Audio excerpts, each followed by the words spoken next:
Pronto. Bom, boa tarde a todos e todas. Estamos começando mais um encontro aberto online do Núcleo de Estudos de Cultura e Cidade. NEC é um grupo de pesquisadores cadastrados no CNPq que congrega pesquisadores e estudantes das áreas de História, Letras, Geografia, Educação, Cinema e outras. Este ciclo de encontros abertos online se propõe como um espaço de apresentação e debate de trabalhos realizados pelos membros do NEC e seus convidados. O encontro de hoje, cujo tema é Imprensa Sertaneja, Discurso e Prática de Leitura nos Sertões Baianos, do início do século XX, será apresentado pelo professor, doutor, Adriano Antônio Lima Menezes. Eu vou fazer uma breve apresentação de Adriano, e aí, na sequência, eu passo a palavra para ele. Adriano é licenciado em Letras pela UNEB, especialista em estudos literários e mestre em Literatura e Diversidade Cultural pela Universidade Estadual de Feira de Santana. É doutor em História e Cultura do Brasil pela Faculdade de Letras da Universidade de Lisboa. Atualmente, ele é professor assistente da UNEP, no Departamento de Ciências Humanas, Campus 4, em Jacobina. Tem experiência na área de Literatura e História Cultural do Brasil, atuando principalmente nos seguintes temas: literatura brasileira, crítica literária, história da imprensa e identidade sertaneja no interior da Bahia, especialmente na região do Piemonte da Chapada Diamantina. Adriano acabou, ano passado, de defender uma tese sobre a imprensa sertaneja, e é sobre isso que ele irá falar. Adriano é membro fundador do NEC e atualmente responde como seu vice-líder. Então, teremos a grata satisfação de ouvir Adriano expor sua pesquisa, uma pesquisa inédita a respeito da imprensa no sertão da Bahia, nessa região que hoje é conhecida como Piemonte da Chapada Diamantina. É uma satisfação ter todos vocês aqui, e esse espaço é um espaço de diálogo para isso. É com você, então, a palavra, Adriano. Bom, a princípio eu vou só fazer um pequeno argumento antes de apresentar alguns slides para vocês, que se dizem respeito principalmente ao tema da pesquisa. Embora Walter tenha comentado... Adriano, só um minuto, Adriano. Ligue sua câmera. Minha câmera está ligada, Walter. Ela não está aparecendo aí, não? Hein? Minha câmera está ligada. Conseguem ver? Cláudia está dizendo que está ligada, sim. Bom, posso continuar? Pode continuar, Adriano. Desculpe, pode continuar. Então, embora você tenha falado, embora o professor Walter Oliveira tenha comentado que o tema dessa live, desse encontro de hoje, vai ser a minha tese de doutoramento ou de doutorado, não é. Eu, como disse antes, numa das reuniões que fizemos do Núcleo, eu vou tentar despertar naqueles que não conhecem o tema uma certa curiosidade por buscar novas formas de pesquisa sobre o que eu não fiz. Por que eu não vou apresentar minha tese de doutorado hoje? Eu acho que vale a pena argumentar a respeito. É basicamente porque eu quero primeiro vê-la publicada. E já estou em contato com a editora para publicar, se tudo der certo, no final desse ano ainda. E eu quero, depois disso, aí sim, apresentar. Mas, de qualquer maneira, isso não deixa de estar incluído dentro da coleta de dados, dentro da montagem que nós fizemos e dentro dos nossos estudos, dentro do próprio núcleo de pesquisas. O nosso núcleo de pesquisa é muito rico, tem um acervo muito grande, então o que eu quero mostrar a vocês hoje aqui, nessa breve conversa, e aí eu abro depois para que as pessoas falem a respeito, ou comentem a respeito, ou até mesmo tirem dúvidas, o que eu não descobri. Parece brincadeira, mas não é. É exatamente tentar mostrar o que eu não descobri. Então, só para começar, para vocês terem uma ideia, eu achei bastante interessante começar com essa apresentação de um pequeno slide que eu elaborei, para que a gente possa ter em mãos ou em mente as propostas que vão ser discutidas aqui hoje. Vou mostrar a vocês uma sequência de slides. Já conseguem ver aí esse slide? Gostaria de ouvir um retorno de alguém. Walter, já consegue ver o slide? Estamos sim. Então, vamos lá. Esse título, Imprensa Sertaneja, Discurso e Prática de Leitura dos Sertões Baianos, no início do século XX, não abrange o meu estudo. Meu estudo foi sobre o Piemonte da Chapada Diamantina. Então, é claro, quando eu abri esse leque, é porque ainda tem muito a ser estudado. Como podem ver, no meio tem o jornal A Primavera. Esse jornal, que se chama A Primavera, que foi o primeiro jornal de Jacobina, de 1916. Sobre ele, eu vou me deter mais. Os outros jornais, o primeiro, que é o Guarani, ou melhor, desculpe, o nome do jornal é O Sertão, é um jornal de Juazeiro, que ele, quer dizer, essa versão que eu tenho aí é da década de 1940, mas tinha um outro jornal também, no início do século XX, ou circulou no final do século XIX para o início do século XX, que é o jornal O Sertão ou O Sertanejo, segundo uma concepção de uma pesquisadora de lá de Juazeiro também. Depois o Correio do Bonfim, que é o jornal de 1912. Depois vem a Primavera, de 16, Correio do Sertão, de Morro do Chapéu, e Mundo Novo, da cidade de Mundo Novo. Bom, por que fiz essa seleção? Então vamos lá, eu vou começar a falar a respeito dessa seleção, abrangendo, ou pelo menos tentando mostrar a temática principal desse encontro. A ideia de sertão é uma ideia muito vasta, se nós pensarmos em toda a literatura onde consta essa palavra sertão. Se pensarmos até desde os primeiros textos clássicos da literatura portuguesa, nós já vamos encontrar a palavra sertão presente. O próprio Luís de Camões, em Os Lusíadas, uma obra clássica da literatura portuguesa, ele já usava o termo sertão. Ele já falava sobre o sertão como um lugar onde você poderia chegar, onde você encontraria novas coisas que você até então poderia estar distante.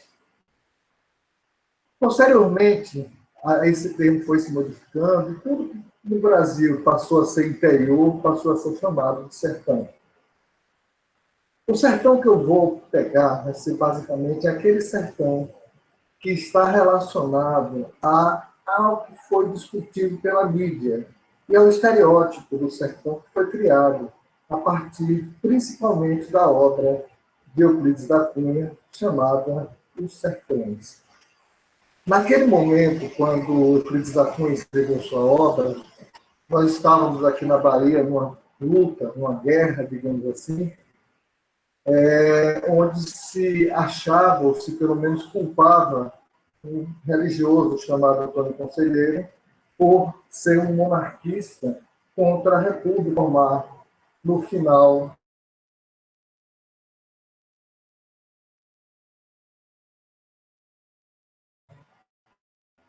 do século XIX. E aí é óbvio que nesse período, em 1893, Euclides da Cunha, um membro enviado do Jornal do Estado de São Paulo, veio para cá, para a Bahia, e cá na Bahia ele começou a fazer seus escritos sobre a própria região e também sobre a luta que se travou no sertão baiano.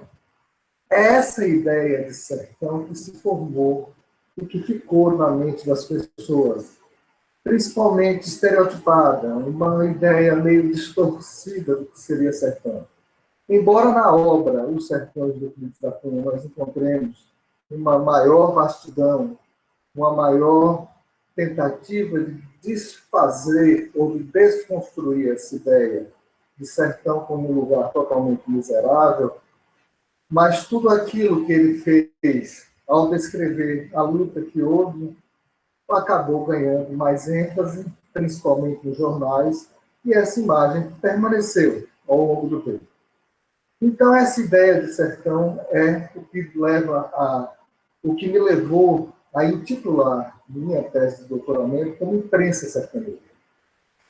Porque, na verdade, essa ideia ela está relacionada principalmente ao que se fazia aqui na Bahia para tentar modificar ou tentar interiorizar a Bahia como um todo. Porque quando se pensava, até o final do século XIX, no que se chama Bahia, ficávamos restritos apenas a Salvador, ou no máximo ali ao Recôncavo Baiano, onde nós pegamos os municípios de Cachoeira, Santo Amaro, Santo Antônio de Jesus, e algumas cidades circunvizinhas ali que são fundamentais para compreendermos até aquela luta que sempre se fala no 2 de julho, na luta pela independência da Bahia, e aqueles que se refugiaram, principalmente aqueles que eram contrários à independência, naquela região do Recôncavo Baiano. E quando se chamava Cidade da Bahia, até os nossos avós provavelmente devem ter ouvido esse termo, Cidade da Bahia, como se fosse Salvador. Ah, para onde é que você vai? Ah, eu vou para a Bahia. Então, a Bahia era praticamente a cidade de Salvador. Durante todo esse período, já no início da República, a gente pode observar que tentou-se, então, interiorizar mais a Bahia. Nesse período, quando nós tínhamos aí como um dos principais pilares da ideia de república uma maior penetração pelo interior do Estado, nós vamos encontrar, então, o que é fundamental para eu desenvolver esse encontro com vocês.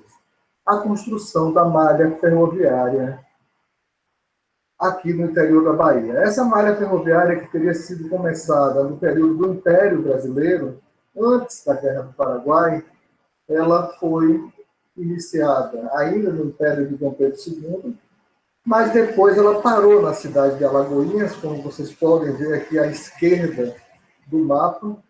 Ela parou, houve a Guerra do Paraguai e todo aquele excesso de gastos que houve com a Guerra do Paraguai, com, de certa forma, uma derrota do Brasil, por mais que as histórias, ou que a historiografia tenha falado que tenha ocorrido uma vitória, essa, de fato, não ocorreu.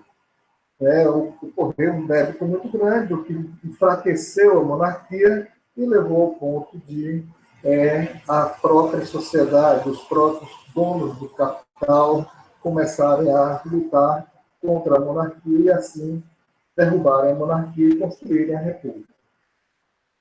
A partir daí, então, começou-se a implantar, ou continuar, ou dar continuidade a essa construção da cidade de Alagoinhas até a cidade de Juazeiro, para juntar toda aquela produção do São Francisco até chegar ao escoamento da produção pelo litoral baiano no final do século XIX.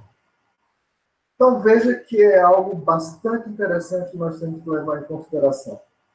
Os tempos que duravam para a construção das ferrovias e, durante esse período de construção de ferrovias, o surgimento dos jornais.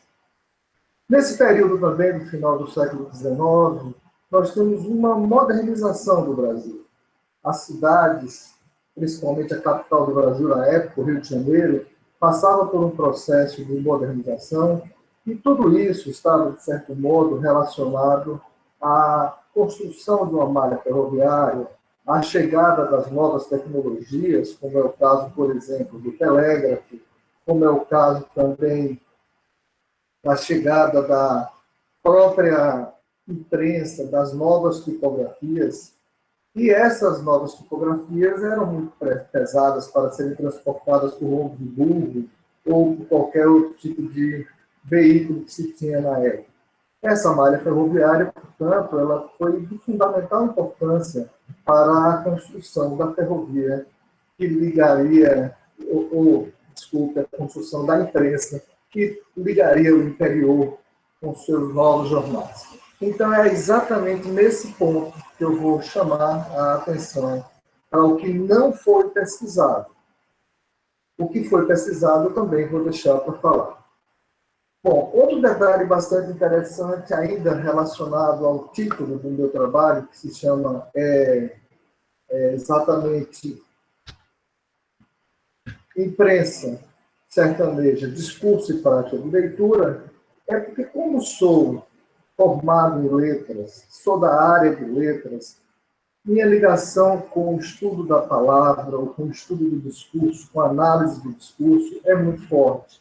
E ao analisar esse discurso, nós vamos compreender, porque segundo alguns filósofos já contemporâneos, como Michel Foucault, como, por exemplo, Pierre Bourdieu, Roger Chartier e outros, nós vamos encontrar, então, essa ideia de discurso como uma ideia de mostrar aquilo que estava escrito e o que está por trás do que está escrito. Ninguém escreve algo sem ter algo já no seu repertório de conhecimento. Então, é assim que nós podemos compreender o pensamento do homem daquela época, o que é que ele tentava fazer e por que essa importância de modernidade chegava ao interior.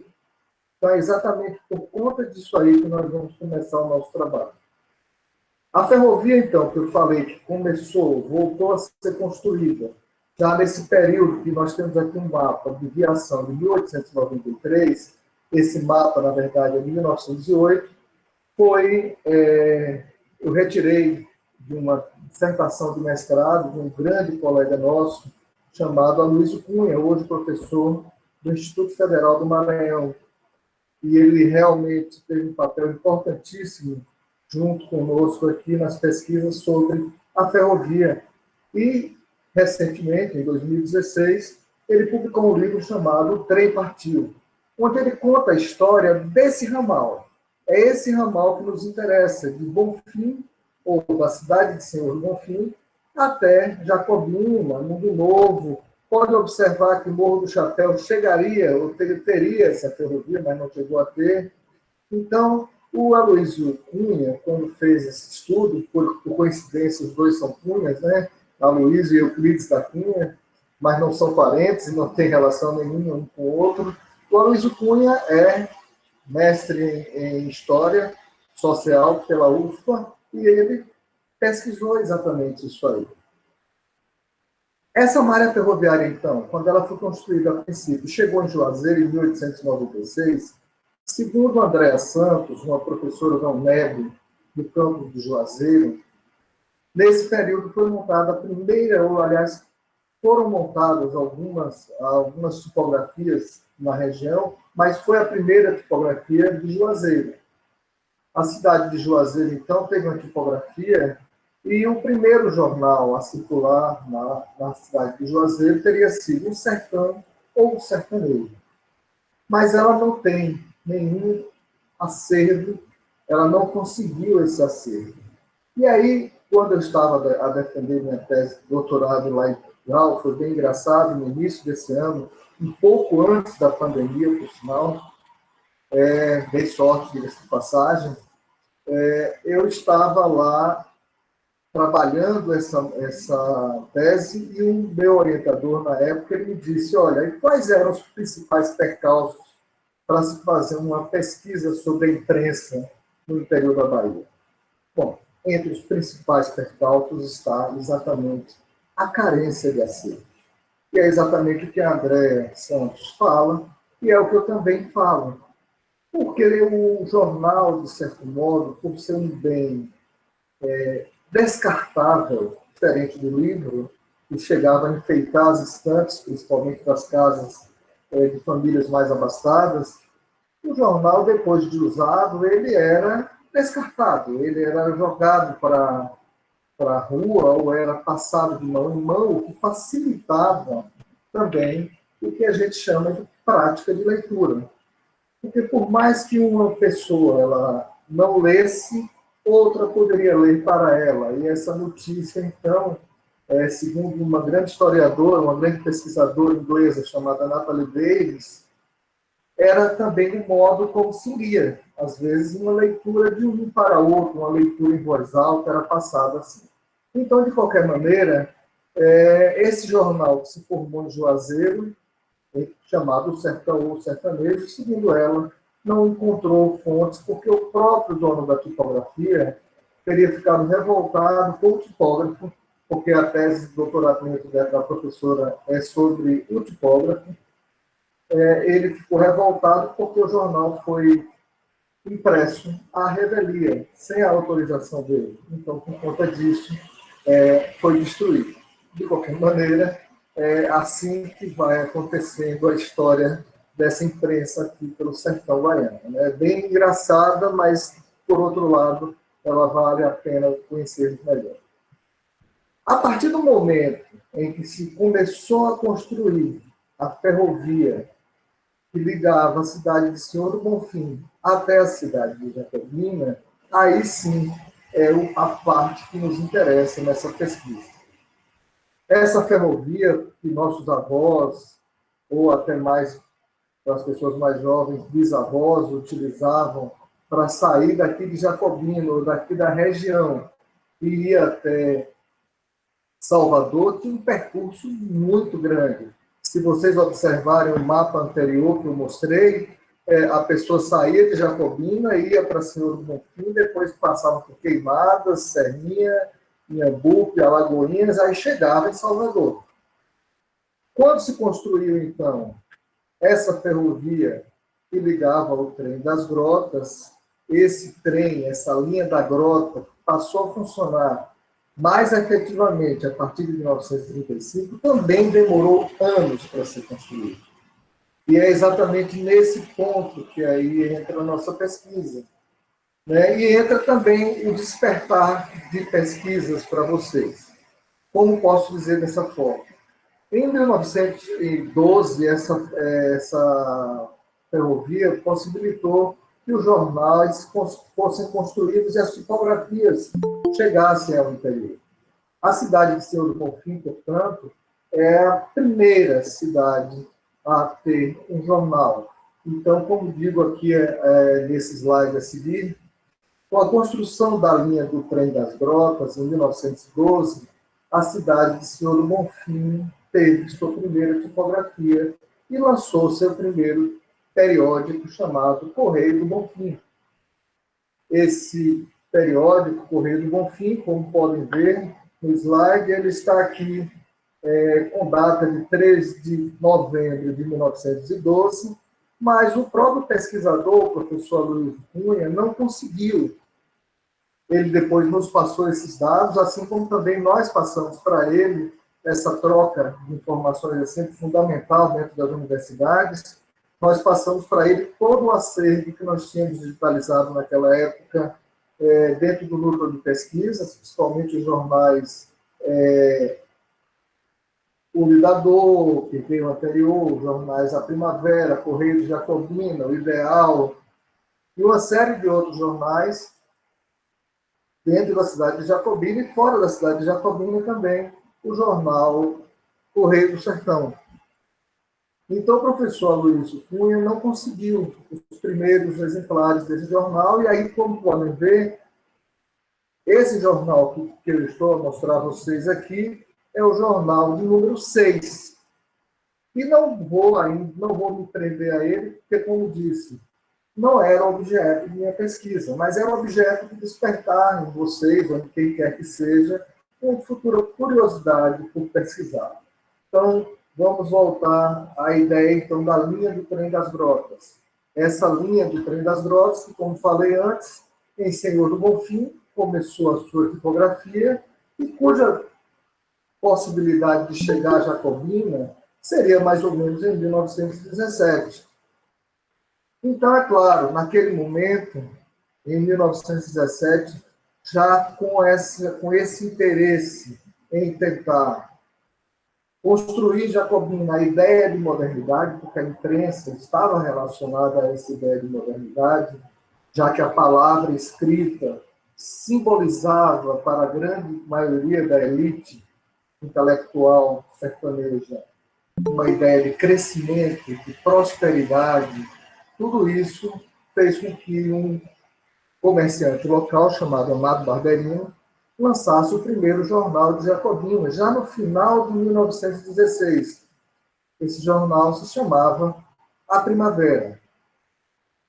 Esse jornal, então, foi lançado em 23 de dezembro de 1916, um pouquinho antes do jornal Correio do Sertão, do Morro do Chapéu, e depois eu vou me prender, junto com vocês, a dar uma olhada na análise do discurso, só para poder vermos os princípios básicos que eles defendiam como algo a ser estudado, ou melhor, como algo a ser defendido já nesse período de início de república no Brasil.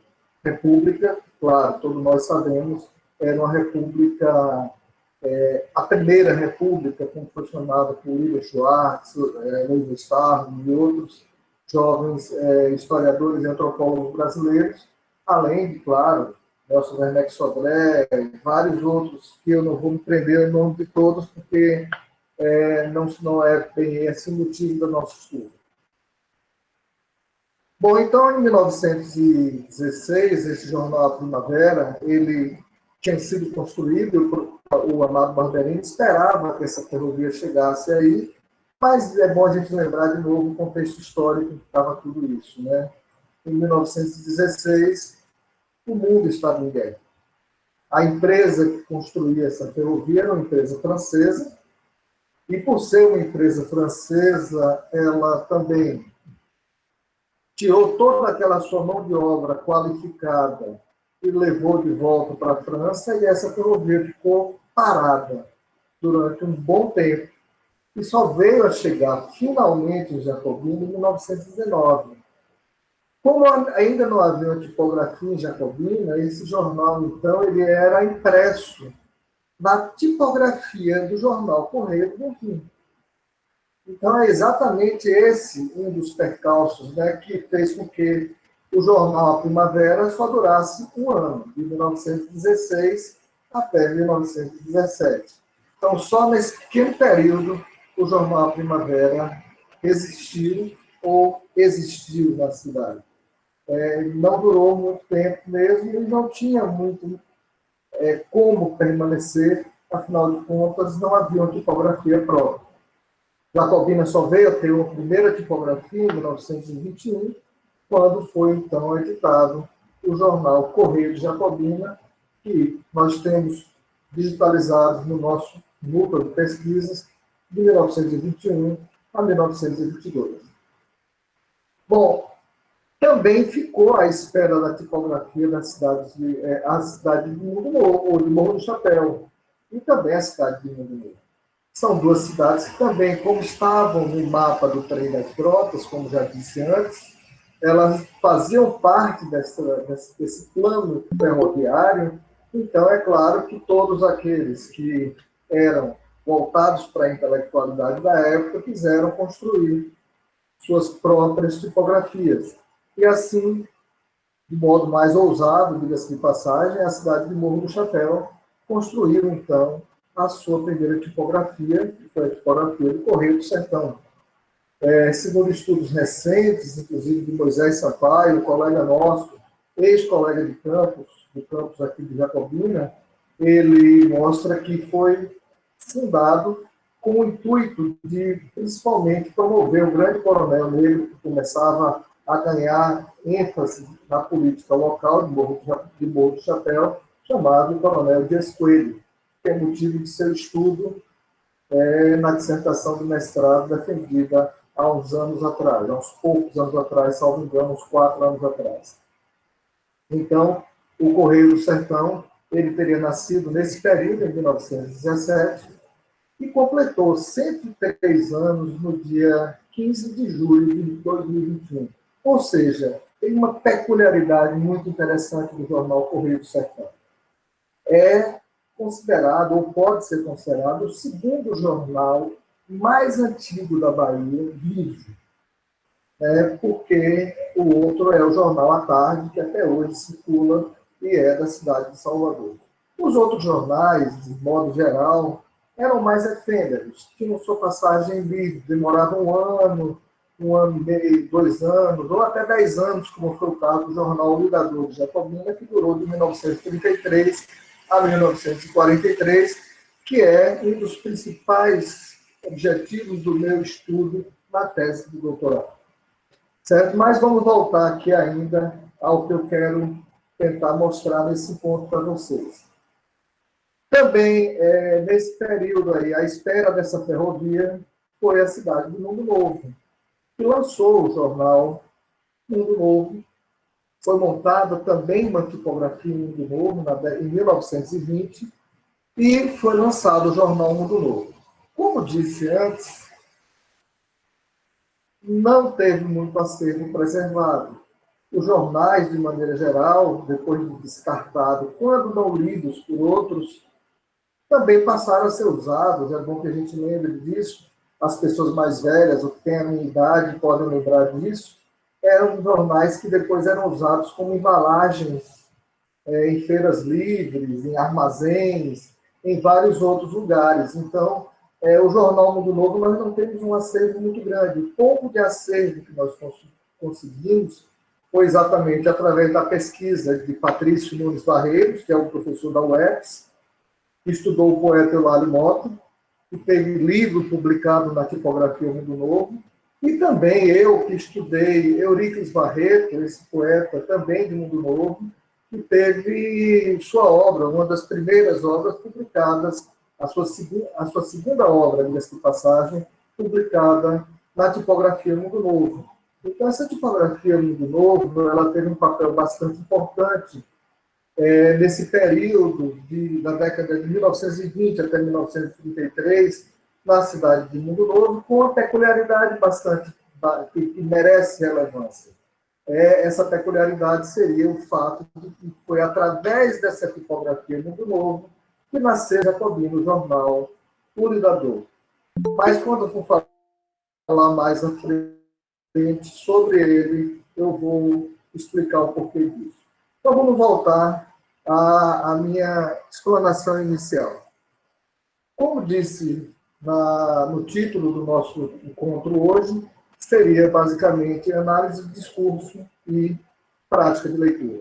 Sobre prática de leitura, sabemos claramente que o Brasil ainda era uma sociedade de grande nível, de alto nível de analfabetismo, mas já havia uma tentativa de construção de uma nova cidade ou de um novo princípio de modernidade, que eu chamo de princípio de modernidade forjada.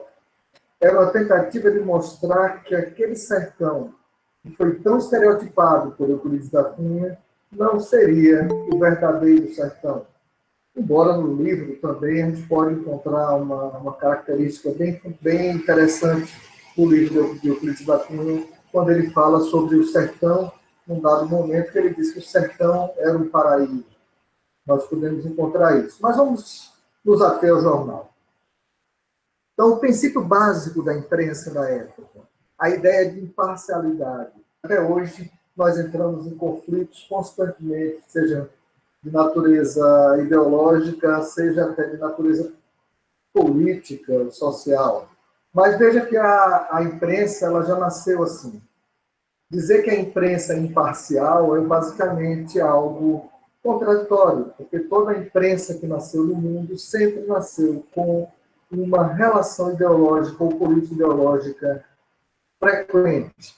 Os primeiros mercúrios, como eram chamados os primeiros jornais portugueses, eles já eram políticos. Eles começaram a surgir lá em Portugal, em 1640, portanto, no século XVII, com o intuito de recuperar aquela coroa portuguesa que estava sendo dominada na época pelos espanhóis, já que teve aquela transição onde um dos reis portugueses não teve filhos e passou a ser, então, praticamente subalterna à coroa espanhola, e aí, nesse momento, os mercúrios, as gazetas portuguesas, começaram a ser impressas. Aqui, então, nós podemos ver nesse trecho, nesse pequeno trecho que eu selecionei e recortei, algumas coisas que dão a entender o que seria exatamente essa ideia de um ideal de imprensa. A ideia de uma imprensa como algo que está representando a modernidade, que está representando também a prosperidade e, claro, o desenvolvimento da região.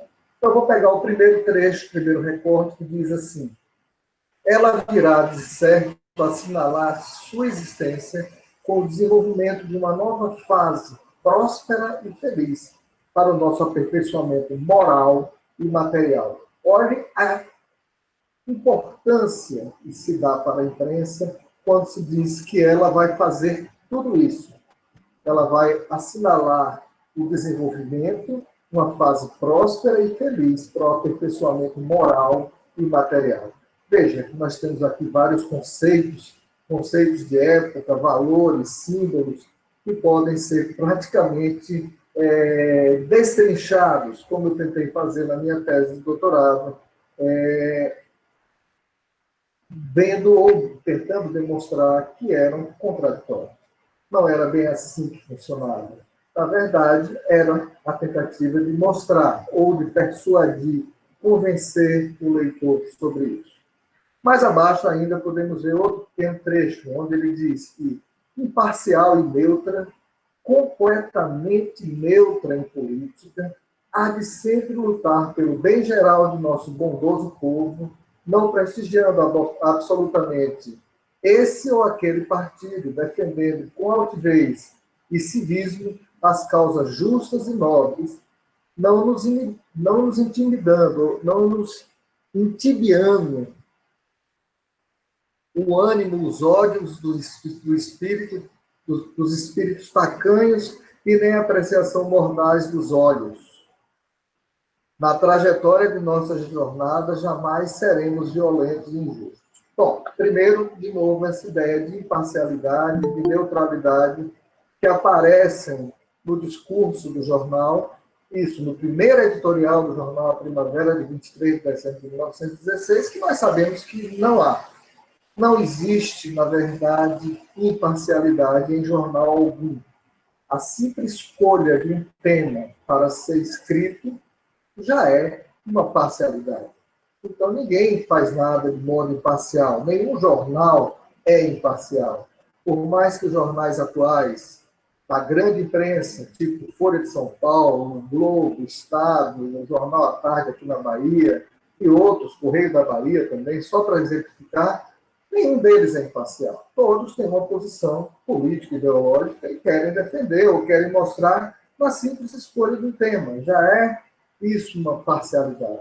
Então, não existia essa ideia de imparcialidade, mas era a imagem que se tentava representar, tentando dar uma ideia de que esse jornal serviria a todos. Os jornais acabavam ganhando uma espécie de conotação de defensores da nova república, ou da república, do novo sistema político que se implantava com a república, isso em 1916. Mais abaixo ainda, na trajetória da jornada, jamais seremos violentos e injustos. Bom, quanto a isso, de fato, não foram, porque não houve tempo suficiente, mas só se fazer uma análise mais crítica, nós poderíamos até chegar lá à frente, se ele tivesse durado mais, e eles teriam que optar por algum ponto de vista que, claro, seria contraditório a outros. Então, de uma forma ou de outra, não haveria essa ideia de violentos e injustos. Talvez não dá para fazer uma análise aprofundada a respeito. Mas ainda à frente temos: combateremos corajosamente, com toda a independência, dentro da órbita dos bons princípios da razão, da justiça, em defesa da honra, do direito e da liberdade, contra as arbitrariedades dos prepotentes maus e pérfidos, propagando a máxima dignidade, a completa paz no seio da sociedade jacobinense, desfraudando garbosamente a bandeira branca das nossas aspirações pela grandeza e felicidade desta abençoada terra. Em suma, tem um dado bastante interessante aqui que nós podemos levar em consideração, que eu acho que é aí que entra a ideia de sertão. O simples fato, sentimento de pertencimento, ou a sensação de pertencimento a uma terra, já era em si uma ideia bastante interessante no que se trata de uma identidade cultural sertaneja. E aí, nesse ponto, quando ele conclui esse parágrafo dizendo que esse jornal vai se preparar para fazer tudo isso, né? Combater corajosamente todos os princípios que não sejam bons para a sociedade, mas ele conclui falando que as nossas aspirações estão pela grandeza e felicidade dessa abençoada terra. Ele caracteriza a terra como uma terra abençoada. E isso faz com que nós pensemos, é óbvio, numa ideia de pertencimento. Eu gosto de onde eu vivo, eu me identifico, eu sou pertencente a essa terra. Então, é nesse ponto que eu fundamento essa primeira ideia de discurso da imprensa e, claro, como falei antes também, isso passará a desenvolver na mente das pessoas uma ideia de minha terra, aquilo que o próprio poeta Gonçalves Dias já dizia naquele poema clássico, A Canção do Exílio, que foi escrito quando ele estava em Portugal, já no início do século XIX, né? Minha terra tem palmeiras, então essa ideia de minha terra sempre esteve presente, seja nos jornais, como a terra, o pertencimento, a ideia de minha terra, seja também no Afonso Costa, que Walter de Oliveira, o professor doutor Walter de Oliveira falou no primeiro encontro a respeito dele, quando ele escreve o primeiro texto dele, que é publicado na revista dos Anais do Congresso de Geografia, onde ele escreve Jacobina, minha terra, de antanho e de agora. Né? Então, nós encontramos bastante isso no jornal Primavera, essa sensação de pertencimento que ganha força. Para não me explanar demais, eu vou também mostrar que há uma similaridade no jornal Correio do Sertão. Não vou me prender muito no Correio do Sertão, porque eu estou agora escrevendo um artigo mostrando essas similaridades e por isso eu vou ser bem breve nesse ponto. Ele diz basicamente a mesma coisa, com outras palavras. Diz que esse jornal também simboliza a ideia de modernidade, que simboliza a ideia da chegada de um bem, de uma nova civilização à cidade de Morro do Chapéu, a ideia de ordem e progresso, se puderem ver nesse primeiro parágrafo aqui, aliás, desculpe, no segundo parágrafo desse primeiro recorte, onde ele diz assim, sim, é muito justo que nos congratulemos pelo agigantado passo que acaba de dar o nosso querido Morro do Chapéu, a bem da civilização, da ordem e do progresso. Ou seja, com outras palavras, a ideia de imprensa, a ideia de chegada da imprensa no interior ou no sertão, era sempre relacionada com uma ideia de modernidade. Mais à frente ainda, no segundo recorte que eu fiz, nós temos aqui ele falando da missão do jornalista, que é árdua e honrosa. Tem de sustentar muitas vezes a crítica acerba, ou acerbada, provavelmente, dos maldizentes, mas também a ninguém foi dado alçar a coroa onde figura o descenso do triunfo, sem que primeiro seja aplicado, ou seja picado pelos cargos, e são estes, sem dúvidas, a murmuração dos descontentes. Em outras palavras, novamente, a ideia de que esse jornal publicaria tudo que viesse a ser notícia, sem necessariamente se preocupar em ser criticado ou atingido por forças políticas contrárias. Finalmente, o jornal Mundo Novo, só para concluir, esse jornal, como disse antes, deu origem ao jornal O Ligador por um conflito político que ocorreu na cidade de Mundo Novo entre aqueles que eram os constitucionalistas de 1932 e o próprio jornal, que era ligado aos constitucionalistas e que acabou sendo obrigado, de certo modo, pelo interventor da época, já quando Juracy Magalhães foi o interventor da Bahia na década de 1930, depois da tomada de poder por Getúlio Vargas, nós podemos encontrar, ou como queiram chamar de Revolução de 30, alguns historiadores preferem não usar esse termo revolução, mas, de qualquer maneira, o Juracy Magalhães, quando foi interventor, nomeou como interventor de Mundo Novo Raul Vitória, e o Raul Vitória ele era contrário aos constitucionalistas de 32, e o jornal, por ser ligado aos constitucionalistas, acabou sendo perseguido e fez com que o seu proprietário, chamado Nemésio Lima, viesse foragido, de certo modo, foragido, a palavra foragido às vezes é meio pesada, mas viesse, de certo modo, forçado para Jacobina, e aqui em Jacobina construísse o jornal que mais durou na primeira metade do século XX, que se chama o jornal O Lidador, que eu não vou me deter sobre ele agora, como já disse antes, porque esse é o principal objeto do meu estudo do doutorado. E logo, logo, se tudo der certo, teremos isso publicado em livro. Mas eu vou pegar o discurso também do jornal Mundo Novo, tentando se defender das acusações do interventor da cidade de Mundo Novo. Como disse antes também, o acervo do jornal Mundo Novo é muito pequeno, nós quase não temos acervo, mas temos ainda alguns pequenos exemplares que foram guardados por colecionadores. Isso é sempre importante, né? Esses colecionadores, eles são fundamentais.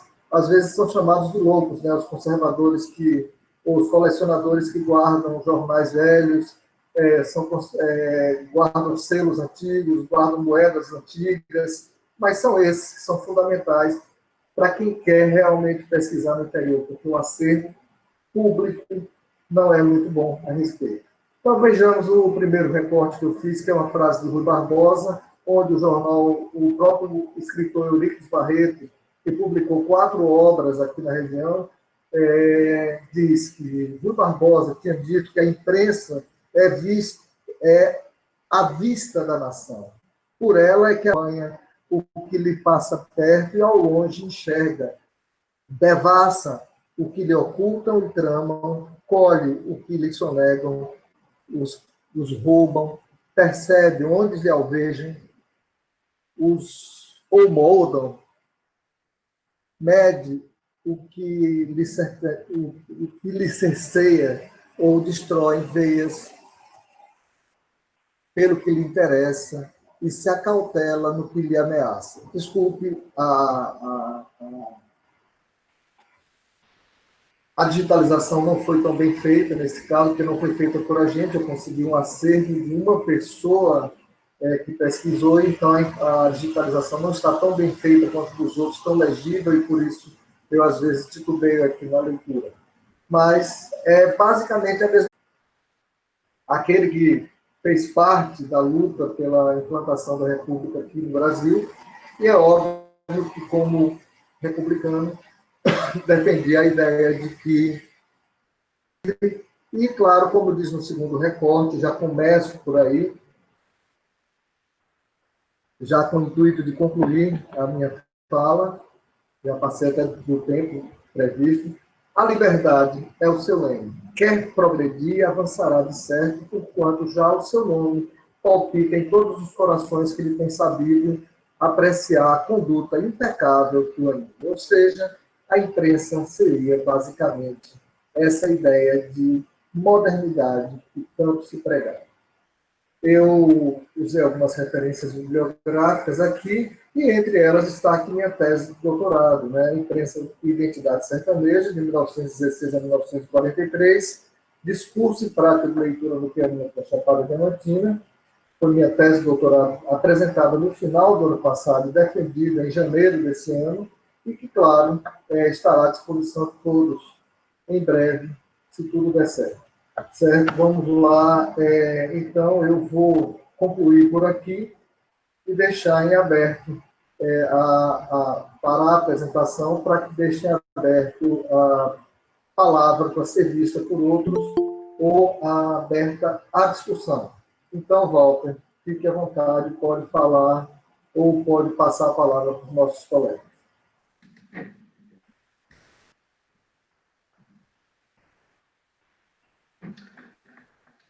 Tudo bem, Adriano? Muito boa a sua fala, muito boa a sua explanação. E aí, quando a gente escuta esse discurso da imprensa, né, dessa imparcialidade da imprensa, você mostra bem aí como, na verdade, a imparcialidade, né, da imprensa. Talvez hoje esse discurso de imparcialidade venha revestido, né, escamoteado, um discurso de que a imprensa ela está ali a serviço do povo, né?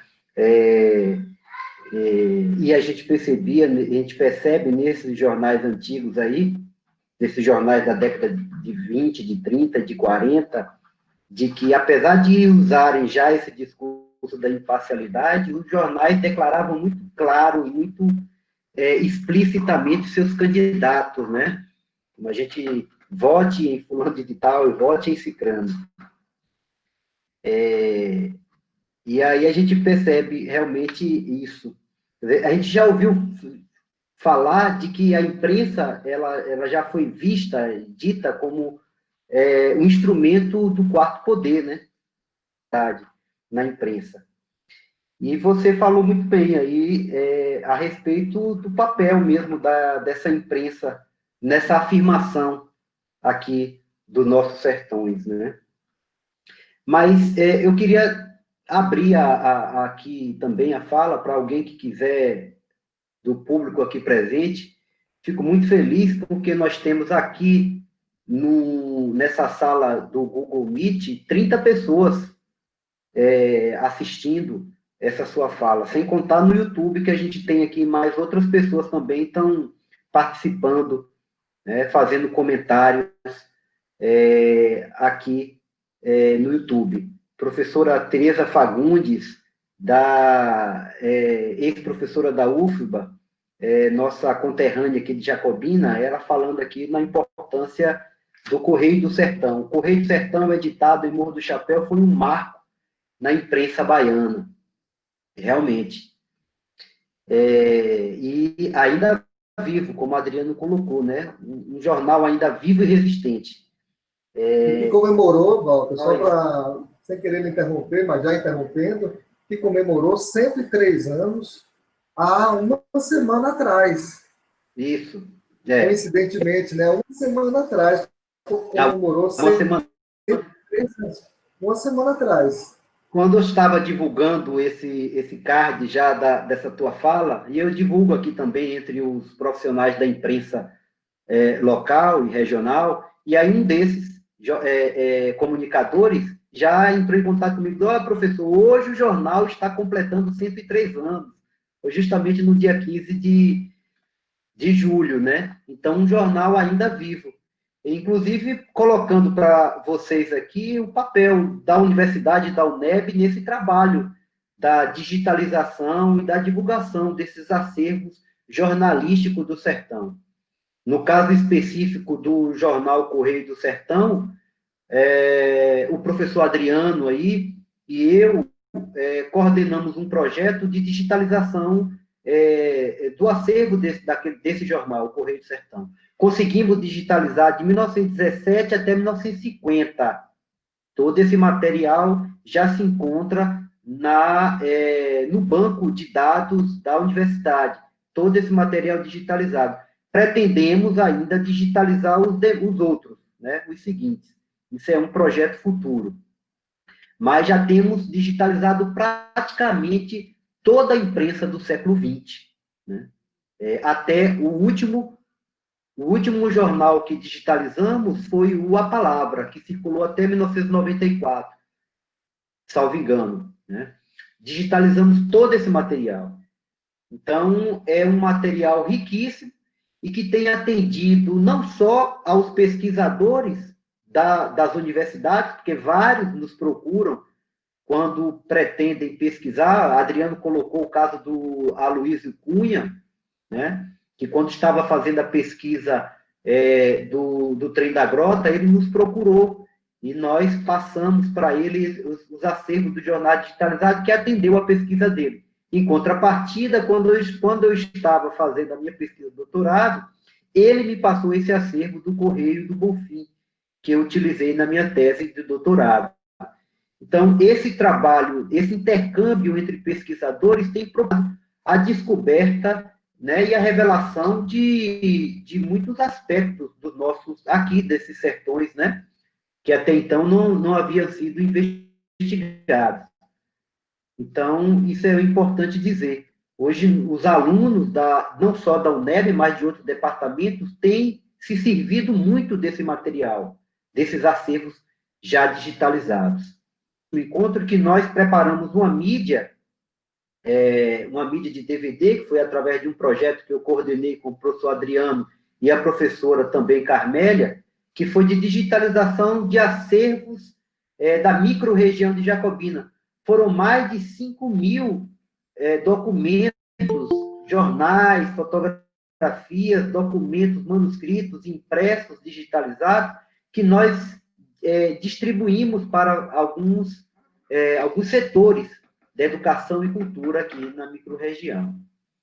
Bom, mas eu queria saber também se tem alguém que queira fazer algum comentário ou alguma pergunta. Está aberto aqui. Não sei se Danielma, alguém também está monitorando.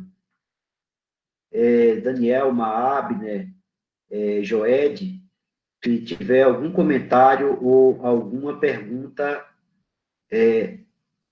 esse é o momento, estamos abertos. Também, se quiserem falar pessoalmente aqui, a gente pode abrir o microfone. Eu já vi que Cláudia aqui está dizendo que quer falar. Eu gostaria de ouvi-la falar. Pronto. Com a palavra, Cláudia. Eu não me vejo porque... Ai, peraí. Ainda estamos vendo. Alguém... Tem alguém Pode falar, Cláudia. Adriano, desliga o seu microfone, por gentileza, também. Vamos deixar só o de Cláudia. Me ouvem? Me ouvem? Sim, né? Desculpa, pode falar. Boa tarde a todo mundo. Tem um cachorro latindo aqui, tentem não escutá-lo. Adriano, primeiro boa tarde a todo mundo. É um prazer estar com esse pessoal do NEC. O NEC é muito qualificado, eu tenho o maior orgulho de estar fazendo parte do NEC, apesar de que nunca militei tão avidamente, mas me aguardem. E, Adriano, foi muito bom te ouvir. Hoje, para mim, foi um dia difícil, mas eu fiz questão de conseguir estar aqui, porque eu estava muito curiosa para te sentir. Tem um pouco isso de, às vezes, dar muita atenção aos cânones que estão longe da gente e tem produção tão qualificada perto de nós e, às vezes, a gente mesmo ou não utiliza nas nossas aulas as referências, ou a gente não lê, né? A gente tem feito um pouco esse exercício entre eu e minhas amigas de se ler entre nós e tem sido muito bom. Então, assim, eu queria realmente te parabenizar. Eu acho que tua pesquisa foi um tanto árdua, porque, pelo que eu entendi, né, muita fonte para você organizar, para você ler de um outro lugar, que não é necessariamente do historiador, mas que também é. Então, eu particularmente gostei muito de te ouvir, né? Eu não tenho necessariamente uma pergunta, e antes disso, queria só dizer também o quanto eu acho importante esse trabalho de digitalização que vocês fizeram e o quanto isso vai servir para quem for chegando, né? Para quem está e para quem for chegando. Então, obrigada, desde já. Eu quero fazer um comentário um pouco parecido com o que eu fiz com o Walter, mas para ouvir vocês e até locubrar juntos futuramente, né? Que é um pouco esses conceitos do lugar de onde a gente está, né? Esses conceitos identitários, geográficos, que vão se construindo, né? Primeiro dizer, assim, que eu acho essa discussão sertão, modernidade tão instigante, eu também gosto muito de pensar sobre isso, porque que a gente é um país ou um mundo, talvez, que precisa de dualidades, né? Você tem que ser isso ou aquilo. Se você é sertanejo, você não pode ser moderno. Se você é índio, você não pode ser citadino. Então, isso é típico da colonialidade e a gente tem que estar muito atento para não cair nessas ideias fixas, né? Então, a minha conversa é um pouco para te perguntar Como você usou no título, pelo que eu vi do título da sua tese, esses conceitos de sertão e chapada? Porque, Walter, a gente já dialogou um pouquinho sobre isso, né? Mas, assim, você estuda um período que Jacobina é sertão, do ponto de vista apontado, né? Visto como um sertão, como qualquer interior do Brasil era visto final do século XIX, início do século XX. Porém, você fala a imprensa da Chapada Diamantina, que é um conceito muito mais contemporâneo. Como é que você lidou com esses dois conceitos? Foi tranquilo? Teve que escolher? A pergunta vai um pouco por aí. Obrigada. Bom, Cláudia, sim, pode falar. Eu queria só convidar todo mundo que hoje, às 20 horas, eu vou fazer uma live sobre as sonoridades de Gonzagão. Então, quem tiver afim, quem gostar de Luiz Gonzaga, está convidado. Vai ser pelo Instagram, tá? Obrigada. Bem, Cláudia, a tua pergunta é muito interessante. Afinal de contas, a ideia de sertão é uma ideia que, como eu disse antes, é muito vasta.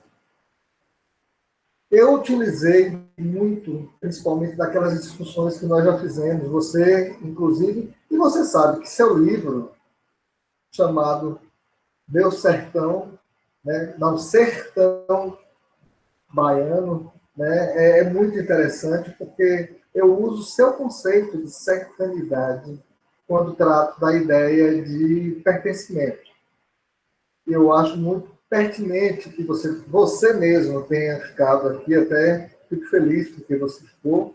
Eu gostaria de agradecer a você, porque num dado momento em que a gente começa a ver as discussões sobre o sertão, e é claro, a gente nos últimos tempos tem utilizado muito aquele livro de Durval Muniz de Albuquerque Júnior, sobre a nordestinidade, que é desenvolvida a partir da invenção do Nordeste, o livro dele, onde ele faz um estudo a respeito de obras literárias que foram fundamentais para criar uma ideia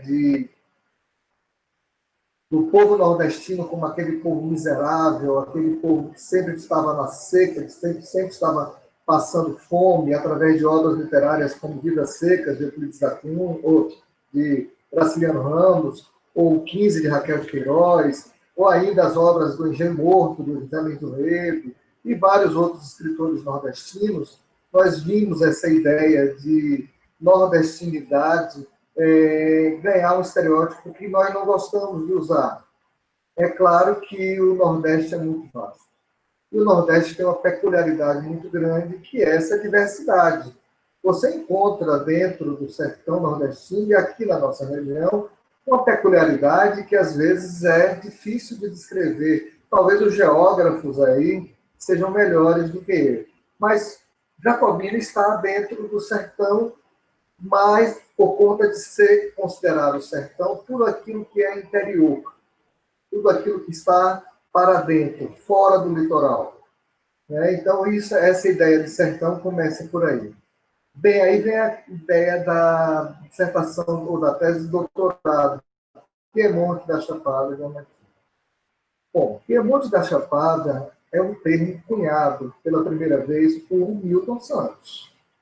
Então, não vamos desconsiderar, aliás, não posso desconsiderar, o grande geógrafo baiano, Milton Santos. E aí, nesse ponto, foi um colega nosso, que inclusive vai ser o último dos nossos encontros a falar, que é o professor Fábio Carvalho, mestre pela Universidade Autônoma de Madrid, quem me disse assim, não, leia Milton Santos. Milton Santos, ao fazer o mapeamento da Bahia, ele classificou essa nossa região por ela ser intermediária entre o semiárido e a Chapada, de zona do Piemonte da Chapada, Diamantina. Então, foi aí que eu realmente me prendi a isso. É óbvio que também depois a própria geografia, e aí os nossos colegas de geografia que estejam aqui a me assistir, que queiram também me corrigir, eu estou aberto a qualquer tipo de correção. Nós sabemos que Jacobina hoje é classificada, ou é considerada, que envolve várias cidades circunvizinhas, assim como o Senhor do Bonfim, região. Na classificação de Milton Santos, no livro Geografia da Bahia, junto com Trincates, Jean alguma coisa Trincates, eu esqueci o nome completo.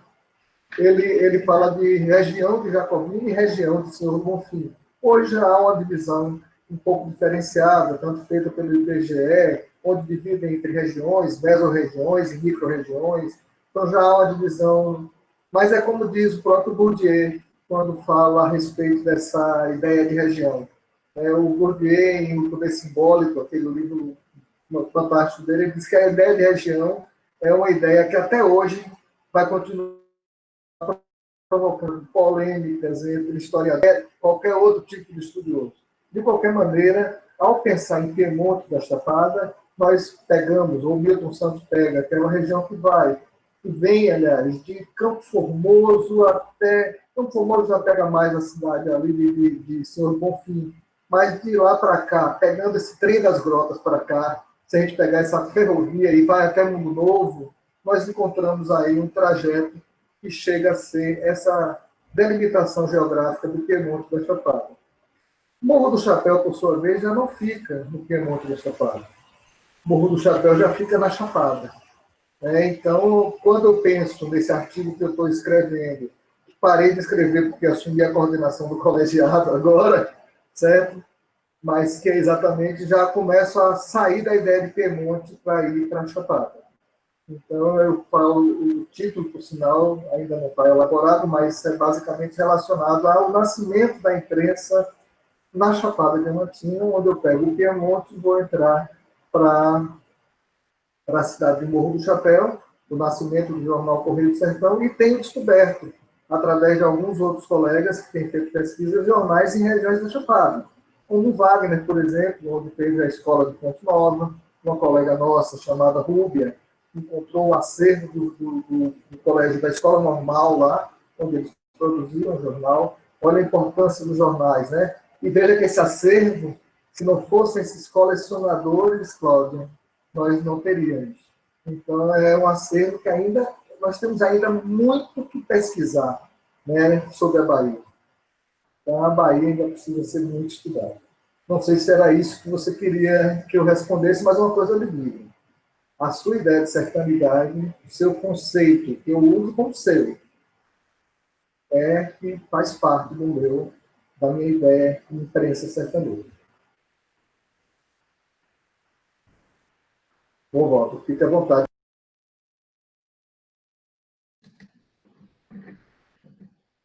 Então, é interessante realmente esse debate entre sertão, chapada. A gente precisa, de fato, desconstruir esses conceitos, né, que foram construídos ao longo da história e que cabe a nós, pesquisadores, problematizá-los, né, situá-los no seu contexto, no seu tempo, no seu lugar.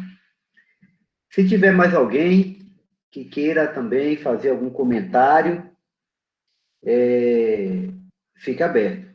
Professor Teresa Fagundes, mais uma vez, colocou aqui doações ao NEB de documentos e livros dos meus pais que podem ser úteis ao grupo. Encontrem aí. Fazem 10 anos e não estão arrumados em acervo. Se for possível, eu queria fazer um questionamento ao Adriano. Eu estou sem câmera, mas dá para a gente falar. Pronto, Edivaldo. A palavra é sua. Pronto. Primeiro, eu queria agradecer, né, ao convite de vocês e um prazer, né, escutá-los. E aproveitar e falar para a Cláudia, né, que eu tive o prazer de utilizar o livro dela na disciplina Geografia da Bahia, no curso de Geografia. A UNEB oferece um curso de Geografia à distância, através da UNEAD, e a gente trabalhou com Geografia da Bahia, a gente utilizou ele para discutir justamente essa questão de pertencimento aí com o livro de Cláudia e Futuan, né, topofilia, né, a relação de sentimento afetivo que as pessoas constroem com o território, né, com o lugar onde vive. E o questionamento que eu coloco para Adriano é o seguinte: como é que ele vê essa questão da territorialidade e do lugar nos materiais que ele tem manipulado no processo de construção do conhecimento que ele vem fazendo, né? Não só ele, né, mas o Walter também, né?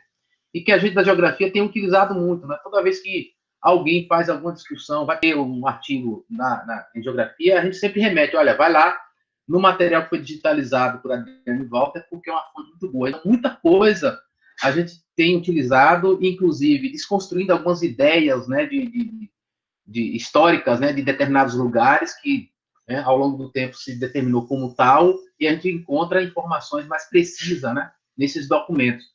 Eu queria escutar o que a Adriana tem a dizer sobre isso, né? Questão do lugar, identidade, como é que isso aparece nesses documentos.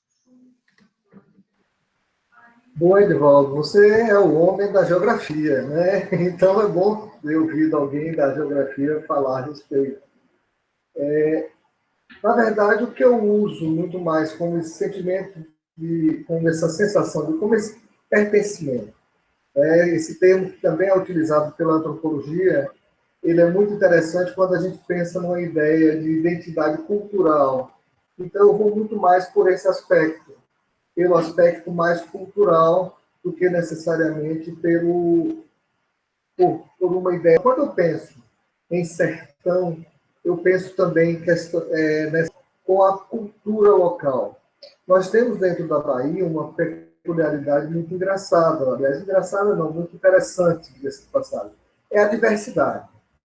A Bahia, que você conhece melhor do que eu, em termos até dos seus estudos, das suas consultorias, a Bahia ela tem uma diversidade cultural muito grande.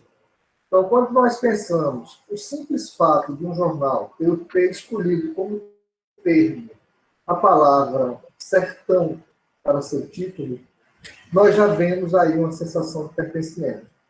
Então, Correio do Sertão, eu vou usar esse exemplo, já que em homenagem ao próprio jornal que circulou, ou que circula até hoje na cidade do Morro do Chapéu.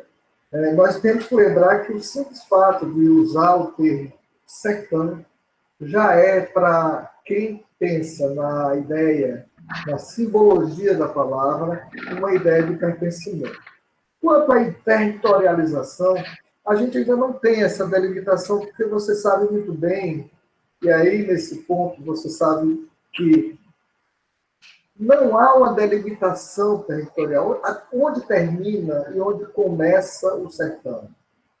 Essa ideia ela vai ser discutida ainda. Né? Eu acho que está em discussão, ela nunca vai deixar de ser discutida, talvez seja essa a palavra mais correta.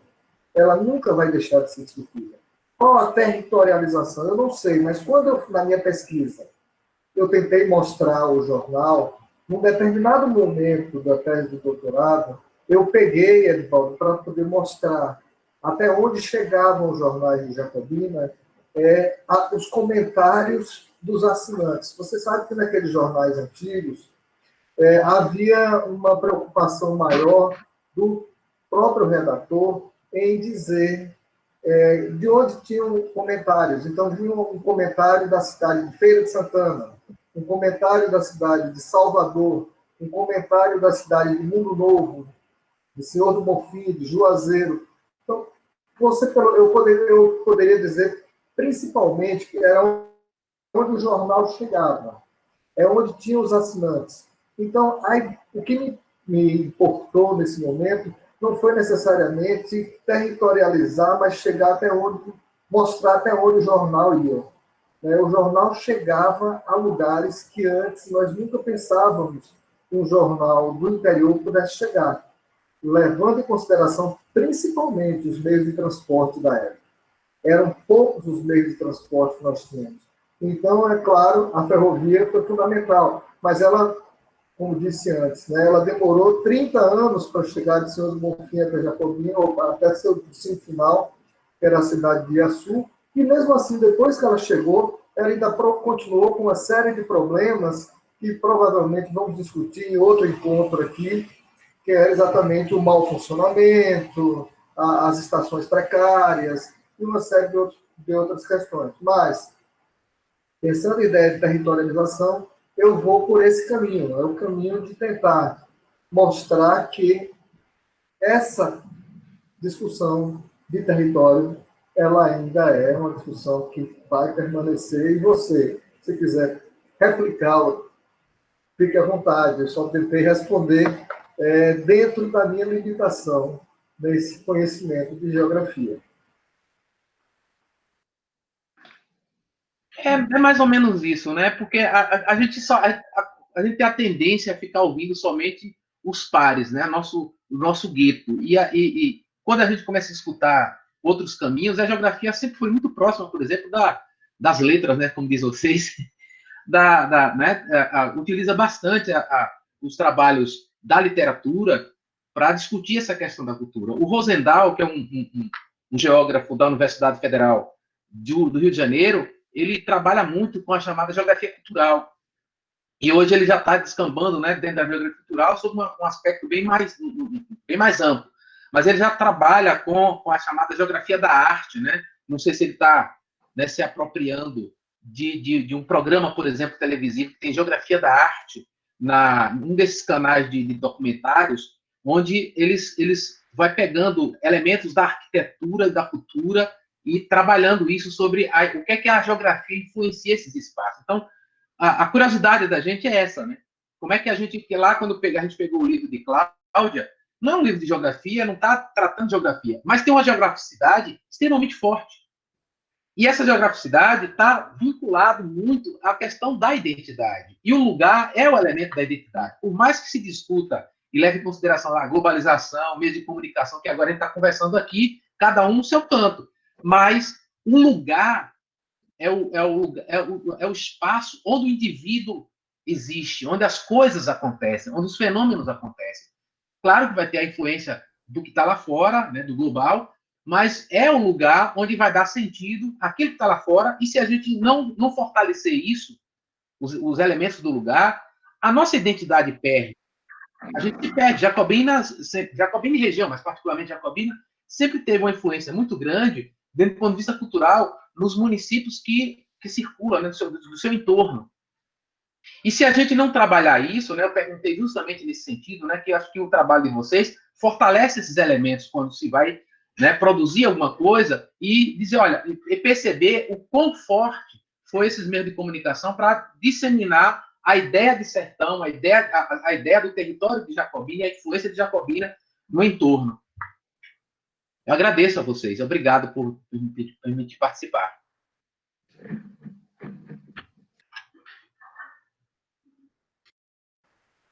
Bom, Valdo, eu só tenho a agradecer por você ter participado também. E exato um comentário como esse seu é engrandecedor para a gente. Afinal de contas, nós estamos juntos no mesmo núcleo de pesquisas e cabe lembrar aqueles que não sabem, você coordena o nosso, pelo menos até então, está coordenando a nossa especialização, a nossa pós-graduação em História e Memória do Núcleo de Estudo de Cultura e Cidade. Então, isso aí, para mim, é engrandecedor. Fico feliz de ter tentado, pelo menos ter conseguido responder, e não apenas responder, dizer para você uma coisa muito interessante. Eu admiro muito o trabalho da geografia, eu gosto muito desse tipo de geografia. Não é à toa que tenho grandes amigos como você, como o próprio Muniz, né, nosso colega Muniz, que eu gosto muito, e outros, né, que estão trabalhando conosco, inclusive uma das nossas monitoras, né, que é estudante de geografia também, que faz parte exatamente desse grande estudo que é a Bahia. Bahia realmente... agora, uma coisa que eu vou só para não estender demais, e o nosso tempo, geralmente, a gente acaba voando, a gente não percebe.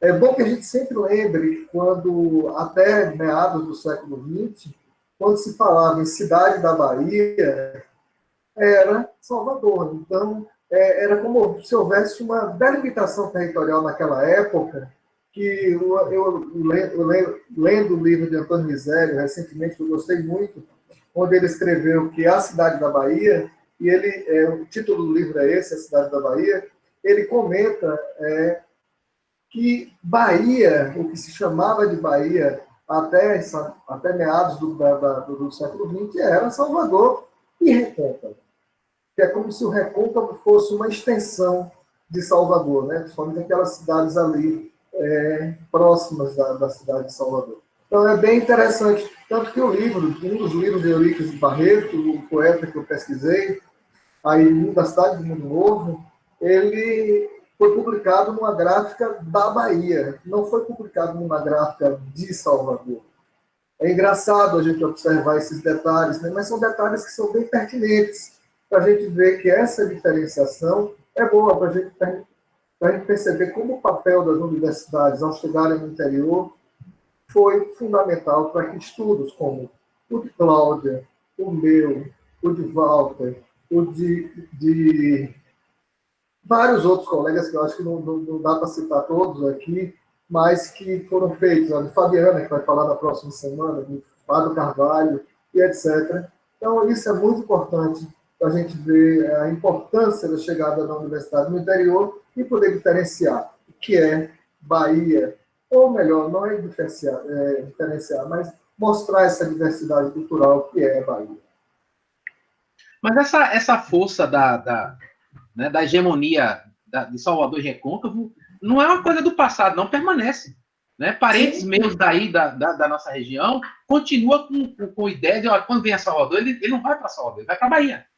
E está distante de Salvador, 300 tantos quilômetros. Mas o que você me diz, por exemplo, de cidades que faz parte da região metropolitana de Salvador, trabalha em São Francisco do Conde, na prefeitura, e todas as pessoas, novos e velhas, as pessoas idosas e novos, quando vai a Salvador, né, quando vem para aqui para Salvador, fala que vou para Bahia. E isso é muito forte, né? Uma hegemonia cultural muito, muito grande. Né? A Bahia se resume ao Recôncavo e particularmente a Salvador. É verdade. Como ficou isso, né? Como ficou forte isso. Eu lembro que eu vou fazer um comentário rapidamente, pelo nosso tempo, que já está um pouco avançado, porque eu sei que muita gente quer ficar até o final, pretende. É importante, eu quero até fazer esse comentário aqui, viu? Colocaram aqui no chat, não saiam da sala sem assinar a lista de presença que logo será disponibilizada. Isso é importante porque as pessoas que estão assistindo a esses encontros e assinarem a lista de presença vão poder receber um certificado no final. Então, é importante que assine essa lista de presença, viu? Esse comentário de Edivaldo foi bastante significativo, muito importante. Eu me recordo quando a gente estava organizando aquela coletânea, um livro, eu e Adriano, que era um livro sobre culturas urbanas, né? E aí a gente estava discutindo, eu digo, não, vamos colocar culturas urbanas na Bahia, né? Não colocar culturas urbanas no interior, ou não culturas urbanas no sertão, culturas urbanas na Bahia, porque acho que naquele momento a gente estava discutindo justamente isso. Se Adriano se recorda, eu digo, não, vamos... É importante que a gente realmente ocupe esse espaço, de dizer que a Bahia ela é muito ampla, ela é mais do que Salvador, ela é mais do que o Recôncavo. E isso que nós colocamos ali na nossa introdução do livro, né? Foi-se o tempo em que o discurso sobre Bahia era um discurso circunscrito a Salvador e o Recôncavo. Eu acho que a gente precisa ocupar esse espaço. Nesse sentido, a universidade, a UNEB em particular, que é uma universidade que tem, eu costumo dizer que é um monstro com muitos tentáculos, está espalhada por todo o território baiano, ela tem uma importância fundamental nessa construção a revelação dessas outras Bahias, né, que nós temos aqui. Quando eu estava no encontro passado, eu até discuti, quando eu estava em desenvolvimento da minha tese, eu trabalhei com alguns municípios, né? Em princípio, eu coloquei Piemonte da Chapada, depois eu tirei, e eu digo, que sertão é esse? E quando eu me dei conta, na verdade, não é um sertão, são vários sertões, né? É diferente o sertão do Morro do Chapéu, do de Jacobina, do Senhor do Bonfim, do de Mundo Novo, né? De alguma maneira, o que eu percebi que esses sertões, em todos esses, eles buscavam se diferenciar dessa imagem estereotipada de sertão, como tão bem mostrou o Adriano aí, que foi construída por Euclides da Cunha. O que essas pessoas aqui, esses construtores, digamos assim, desses outros sertões, dessa região, queriam dizer, sim, nós somos sertão, mas é um sertão diferente daquele sertão euclidiano, né? Aqui tem imprensa, aqui tem ferrovia, aqui tem estúdio fotográfico, aqui tem cinema, quer dizer, aqui tem essa modernidade, como Adriano coloca, forjada, né, construída. Então, foi de certa forma, um mecanismo utilizado para demarcar essa diferença né, de território. Sim, antes de encerrar também, se alguém quiser falar. Walter, oi. Fala. Walter, Sim. me ouve? É Sandra. Eu pedi Sim. inscrição, eu não sei se você chegou a ler no chat. Não vi, não, mas eu vou Então, boa falar para você. tarde. Tem Tá, eu não vou uma ligar grande a câmera satisfação em porque... tê-la aqui, viu? Obrigada. Vou Para falar com mim, a você. satisfação é minha, tá vendo você, Adriano, ouvindo a Cláudia, todo mundo. Para mim as falas da Cláudia ainda há pouco, né? Ouvir os colegas é muito interessante. E eu que saio do sertão e vou para o litoral, né? Campos 18. Campos 18, ali na Costa do Descobrimento. E aí vocês falando de Bahia, a gente brinca, né? O Cancela, o que é um colega lá, né, que sempre fala, né? A gente fala intencionalmente mesmo, né? Não, tal dia não posso, a gente tem que ir para a Bahia. Eu queria parabenizar aos trabalhos, né, que vocês já realizaram até aqui, sobretudo a essa questão da imprensa, né? E dizer também o quanto, como que Adriano já colocou, né, para nós que estamos nesse ofício de ser professor de história, da necessidade de armazenar, né, de se construir um acervo. Então, eu estou tendo essa experiência lá no Campus 18, né, nesse momento eu estou em confinamento jacobino, mas lá em Eunápolis a gente está realizando essa tarefa ainda bem inicial, né, por conta da pandemia a gente deu uma parada, mas esse trabalho de colecionador, como o Adriano está falando, isso é tão importante, porque foi graças a isso que a gente conseguiu chegar numa cidade chamada Belmonte. Eu não sei se vocês conseguem localizar. Hoje, no extremo sul do estado, né? E Costa do Descobrimento, a foz do Rio de Jequitinhonha, né? Eu estou de posse emprestada, né? Desse material que parte desses colecionadores lá da cidade de Belmonte conseguiram armazenar dos anos de 1938 até 97, jornais, sempre o mesmo jornal, né? Publicado pela mesma tipografia, mas aí depois ele muda o título, ele passa de boletim oficial, jornal oficial, a partir de 38, e depois, mais adiante, ele passa a ser chamado de boletim oficial. E é muito interessante. Nesse primeiro momento, a gente não está fazendo essas análises, essas incursões que a Adriano já fez, né? Porque a gente está fazendo aquele trabalho bem braçal mesmo, né? De catalogar, que essa parte já foi feita, né? De ver quais os anos, a gente já realizou isso, já documentou, né? Que de 38 até 1997. E também, né, a condição do material, aqui está deteriorado por cupim, às vezes alguns só resta uma ilha, e aí você tem notícias já vai vendo ali uma característica assim, basicamente é uma imprensa oficial, né, para divulgar atos oficiais do Poder Público Municipal, né, e aí com relação a esse papel da imprensa, eu achei interessante a fala de Adriano, né, e nesse momento, né, eu não estou fazendo análise, mas aí quando o Adriano está localizando essas discussões que vocês estão fazendo, né, discussão do conceito de região, dessa ideia de pertencimento, né, aquilo ali não tem ainda, né, eu não localizo, mas não foi intenção ainda, não é intenção ainda, já que a gente está nesse trabalho bem braçal, bem rudimentar a princípio, né, que é essa tentativa mesmo, para poder digitalizar, devolver o material para a biblioteca pública da cidade de Belmonte, que é essa relação de parceria entre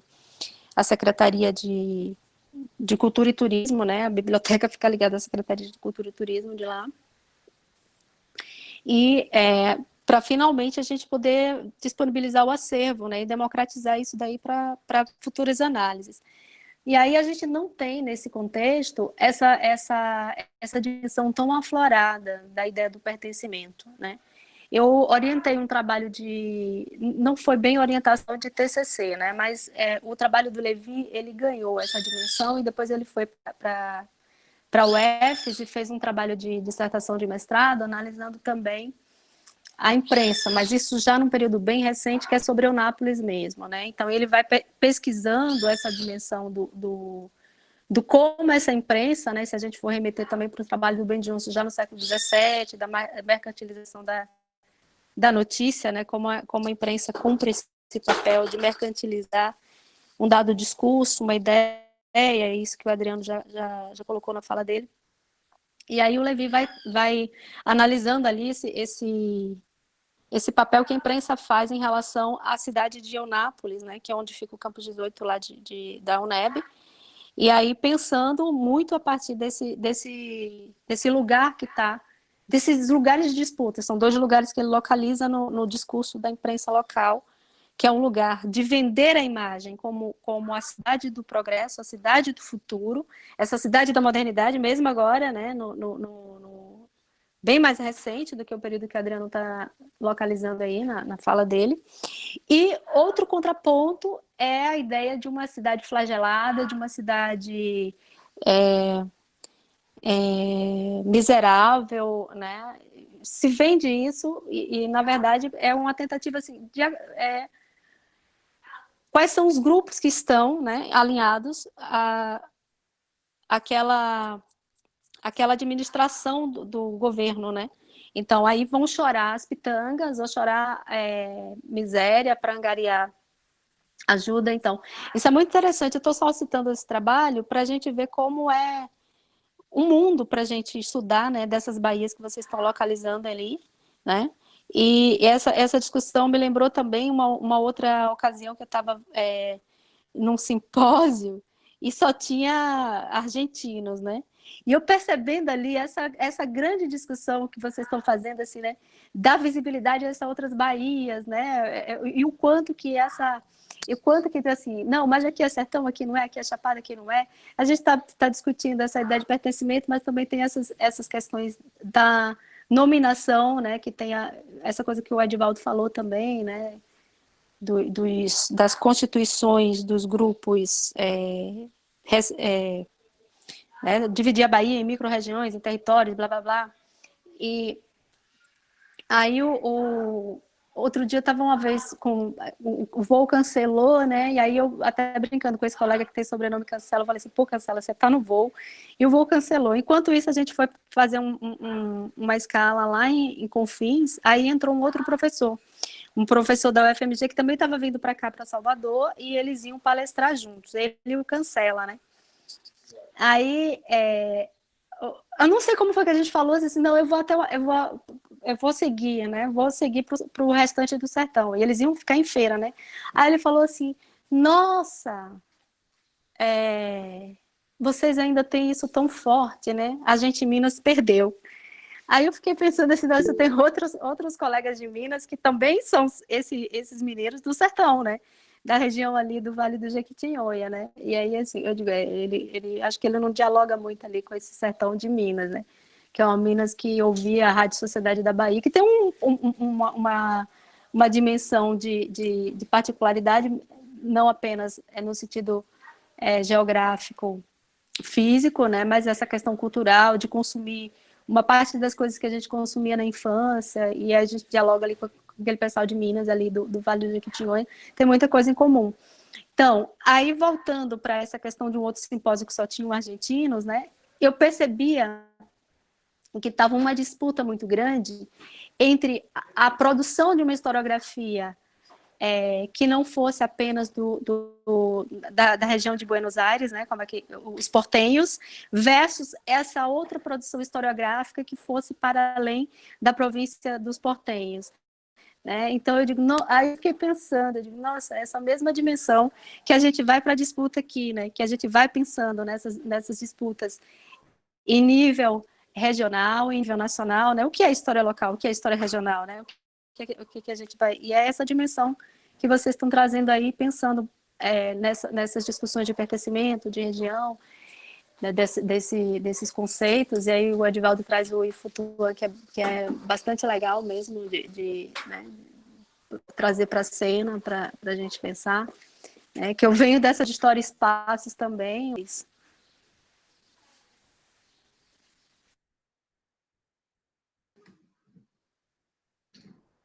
Então, muito obrigado pela sua fala, viu, Sandrinha? Satisfação tê-la aqui com a gente. Eu gostaria até de fazer uns comentários, mas acho que o nosso tempo está também um pouco extenso, corrido. Algumas pessoas estão se despedindo aqui, eu acho que pelo avançar do tempo. Inclusive, tinha uma pergunta também, mas não sei se Adriano ainda gostaria de responder. Aqui no YouTube, foi a Orivone, existe alguma ligação entre Amado Barberino, administrador do A Primavera, e os proprietários da antiga gráfica Santa Cruz, uma das principais da cidade dos anos 80? Então, fica essa pergunta aí para Adriano. Sim, existia sim, eles eram primos. E aí Adriano poderia responder e fazer também suas considerações finais, se quiser fazer algum comentário, viu? Bom, eu vou responder, Walter, rapidamente a pergunta de Alivone. Eles eram primos, no geral não havia essa proximidade tão grande, mas tinha um parentesco entre eles, que era um parentesco mais distante. Claro, talvez a família Barberino, que é uma família que veio para Jacobina e, de certo modo, acabou saindo de Jacobina, né? Nós tivemos aqui um prefeito, que era da família Barberino, e eles tinham um grau de parentesco, sim, com o proprietário da gráfica Santa Cruz, que era o senhor Eulálio Barberino, se não me engano, que, inclusive, era uma pessoa que eu conheci pessoalmente, mas que eu não, naquela época, não pesquisava a respeito. E naquela época, afinal de contas, ainda era garoto quando eu conheci seu Eulálio. Mas eles tinham um grau de parentesco, que eram primos, se não me engano. Com relação às considerações finais, eu acho que, como eu disse antes, o meu interesse maior não era, a princípio, mostrar minha pesquisa. Minha pesquisa ela fica restrita à Jacobina, ela fica restrita aos jornais de Jacobina, e foram vários jornais. Só para concluir, eu vou fazer aqui o cronograma dos jornais de Jacobina, que foram a Primavera, de 16 a 17, depois veio o Centro, que foi um jornal que teve um único número, feito pela Sociedade Centro Progressista. Porque eu acabei saindo do meu Gmail, e aí a live que eu estava participando caiu, eu tenho que reconectar aqui. Então, a gente tem que assinar a lista de presença aqui. Agora, vamos à nossa parte agora. Pronto, Edvaldo entrou aí, eu acho que ele entrou, falou aí sem perceber que estava com o microfone ligado. Então, depois do jornal O Centro, veio o jornal Correio de Jacobina, que é um jornal que veio de 21 a 22. Em seguida veio o Jornal Ideal, que só durou um ano, em 1927. E o jornal de maior duração foi o jornal O Lidador, de 33 a 43. Esse jornal é o jornal que praticamente encerra a primeira metade do século XX entre os jornais de Jacobina.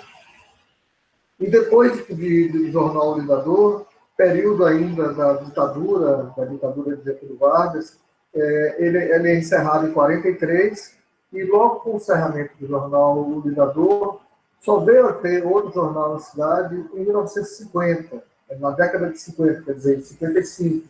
Foi o jornal Vanguarda, que, como o Sandra falou, a gente às vezes com essa persistência a gente acaba descobrindo recentemente através de um ex-colega nosso aqui do campus, professor de Educação Física, Fábio Nunes. Conheci, ou ele me colocou em contato com o proprietário do jornal, ou com o neto do proprietário do jornal Vanguarda. E é muito interessante eu ter essa referência, já estou querendo contato direto com ele, porque o jornal Vanguarda, que é de 55, durou até 57, se não me engano. Esse jornal eu não estudei ainda, é bom deixar bem claro isso, mas que pretendo dar continuidade aos estudos. E agradecer, claro, a todas as pessoas que assistiram a nossa apresentação, os nossos encontros aqui, dizer que isso é realmente gratificante para as universidades, de maneira geral, utilizar-se dessas ferramentas que nós não utilizávamos antes para difundir pesquisas. É muito importante nossas pesquisas ficarem sempre fora das universidades, saírem das universidades, romperem as bolhas acadêmicas, como eu gosto de falar muitas vezes, para poder chegar no grande público, em todas as pessoas que podem, já que não tiveram acesso às pesquisas que ficaram restritas no campus, possam também ver isso através de um encontro como esse. É claro que meu interesse era chamar os alunos de geografia, de letras, de história, colegas pesquisadores de todas as áreas, para que possam utilizar esse acervo que nós temos digitalizado no jornal, no Núcleo de Estudos de Cultura e Cidade, no MEC. E, claro, como o Walter disse, nós temos quase todo o século XX, mas não temos todo ainda, porque eu ia entrar com um novo projeto de digitalização do jornal Primeira Página, que foi o último jornal do século XX. E esse jornal, eu consegui já contato com o proprietário, e ele gostou